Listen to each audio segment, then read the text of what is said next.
Good evening and happy Tuesday. Meteorologist Joe Farrell here to bring you your weather impact forecast. We have had a little bit of rain kind of here and there in central Iowa so far today. Now the chances for rain are only going to increase as we head into the night tonight. It's going to be much more widespread across central Iowa. Getting into the later night time hours, 9, 10, 11 o'clock, we can really see things begin to develop and become more widespread. So a little bit of a wave of showers and some thunderstorm activity moving through later on this evening, and then getting into the overnight, you'll notice the development of storms and how it just continues to kind of move and train over very similar spots. It's because a front is going to be very stalled. It's going to hardly be moving, and the rain going to be focused very close to that front. And so it's going to just hang around until that front can start to shift off to the south, and eventually that's going to help to push all that rain out to the south and the southeast.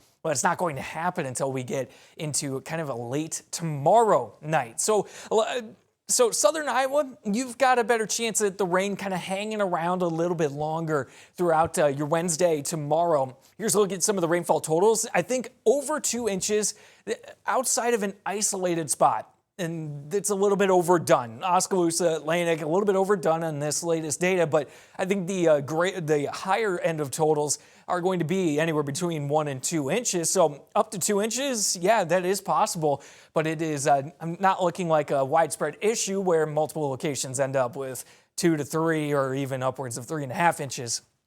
We're not in that type of scenario. So the humidity, of course, going to be a little bit elevated with some of this rain around. However, in the dry pockets in between, it's going to be pretty comfortable as we move forward, and temperatures aren't looking to be too bad either. We'll start to kind of creep back up after being below normal. Next couple of days, we're going to creep back up heading into this weekend, and the reason for that is just the ever so slight of a shift up to the east and northeast, and just a little bit of that slight shift, allowing some of the warmer air from this heat dome that is still going on across the western and southwestern U.S., allowing some of that to kind of sneak into central Iowa. So the heat is going to be returning, but it doesn't look like a prolonged hot stretch.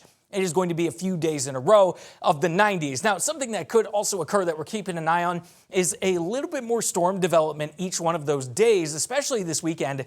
There is a chance that we see a few more thunderstorms develop with another couple of waves moving through over Saturday and Sunday. We're keeping that rain chance low for now, but do know that it is something that we're keeping a close eye on. Otherwise, it is looking as though the heat is going to return for a few days with the low 90s heading into early next week.